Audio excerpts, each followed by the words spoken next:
안녕하세요. LPJ 마음건강 마인드 헬스 코치 에린입니다. 귀여운 아기 공룡 둘리를 괴롭히는 못된 고길동 아저씨. 하지만 사실 고길동은 초등학생 두 아이와 조카 희동이를 키우면서 객식구인 둘리, 도너, 또치의 온갖 말썽까지 감당해야 했습니다.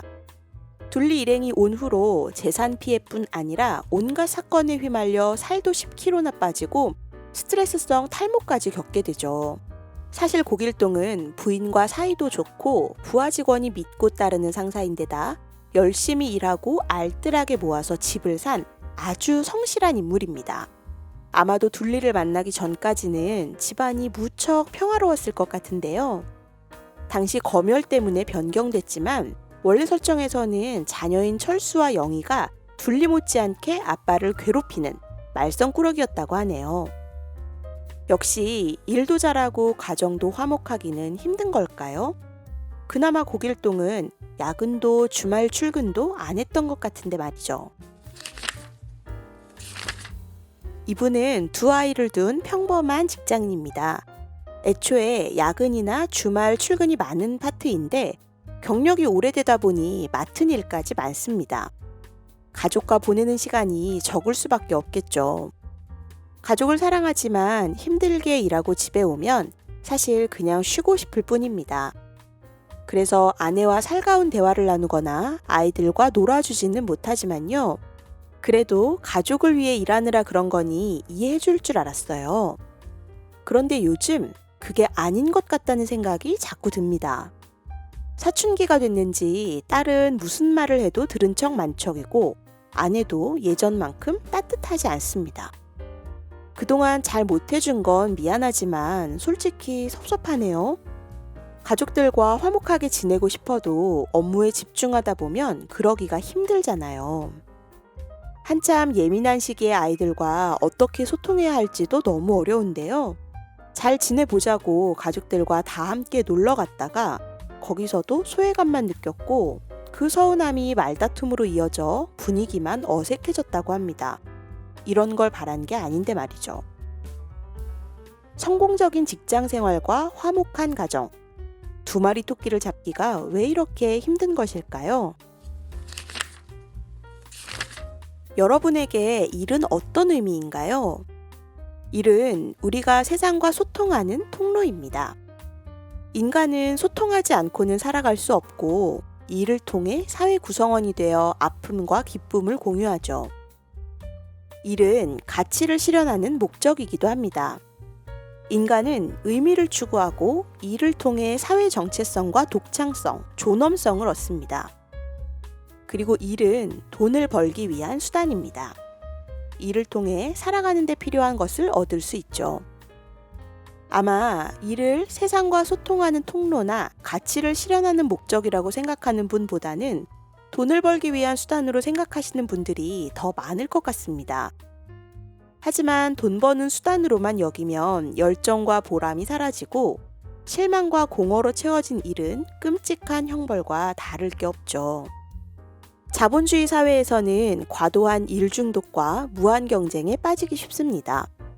우리나라 노동 시간이 얼마나 길고 노동 생산성이 얼마나 낮은지, 그 결과 삶의 질도 행복 지수도 얼마나 떨어지는지 이미 많이 들어보셨을 거예요. 인생을 즐기지 못한 채 불필요한 야근과 휴일 근무에 지쳐가는데 지친 머리에서는 당연히 혁신과 창조가 나올 수 없겠죠. 열심히 하는데 능률은 떨어지고 성실히 사는데 만족도는 너무 낮은 삶. 숨쉬는 시간의 대부분을 과중한 업무에 쏟으며 심한 스트레스에 시달리는 안타깝고 초라한 한국인의 자화상입니다. 많은 분들이 화목한 가정을 꿈꾸지만 실제로는 일을 위해 가정을 포기하고 있습니다. 사연에서처럼 고된 일로 마음이 지치면 배우자와 살가운 대화를 나누기 어렵습니다. 몸이 피곤한데 아이들과 즐겁게 놀아주기도 어렵고요. 자연스럽게 아내는 차가워지고 아이는 무관심해집니다. 그러다 어느 날 그렇게 변한 가족을 발견하면 그동안 함께하지 못한 것이 생각나 미안하면서도 가족을 위해 일하는 자신을 몰라주는 것이 섭섭해지겠죠. 가족과 소통이 단절되어 소외감을 느끼고 어설프게 노력했다가 어색해지기만 하고요. 그럼 어떻게 해야 할까요? 사례로 풀어본 한국인의 정신건강에서 후 박사는 일과 가정의 균형이 맞지 않아 고민하는 사연자에게 이렇게 조언합니다. 첫째, 함께 바꿔보세요. 뭔가 잘못되고 있다는 건 다들 알고 있습니다. 이건 사연자분만의 문제가 아니에요.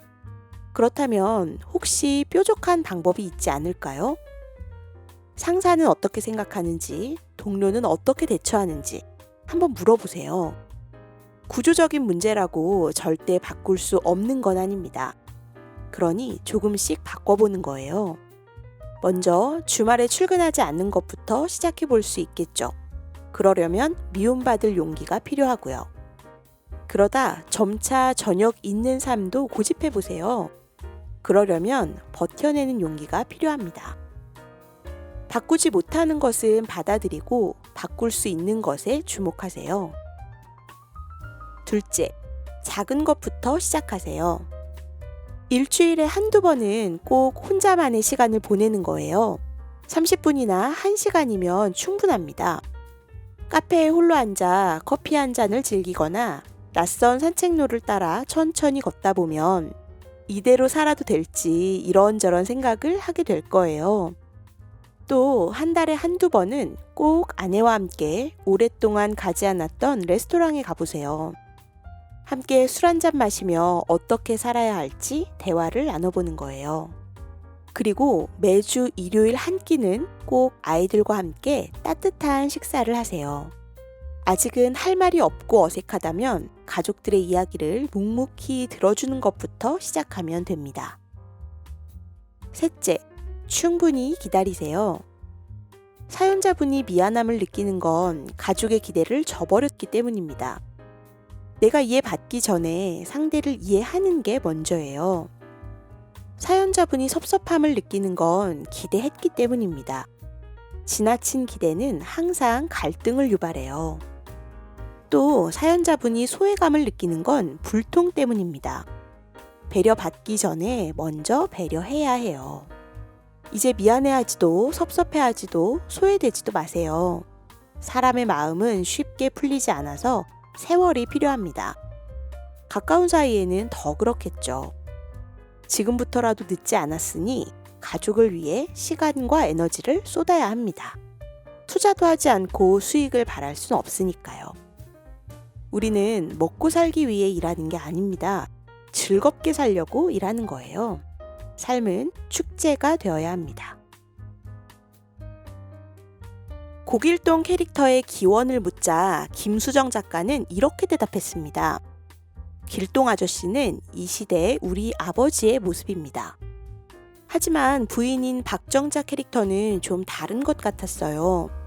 고길동을 늘 깊이 신뢰하며 모든 고난을 묵묵히 함께 겪으면서도 두 자녀, 조카, 둘리와 둘리 친구들까지 살뜰하게 챙깁니다.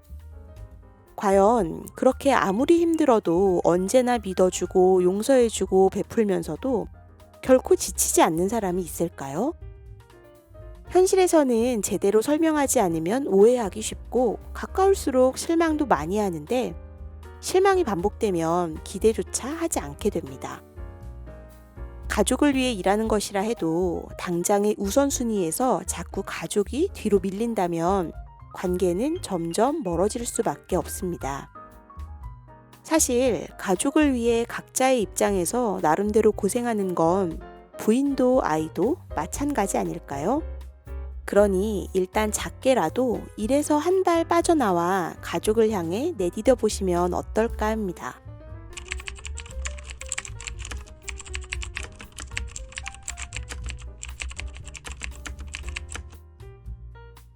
그럼 다음 영상에서 또 만나요.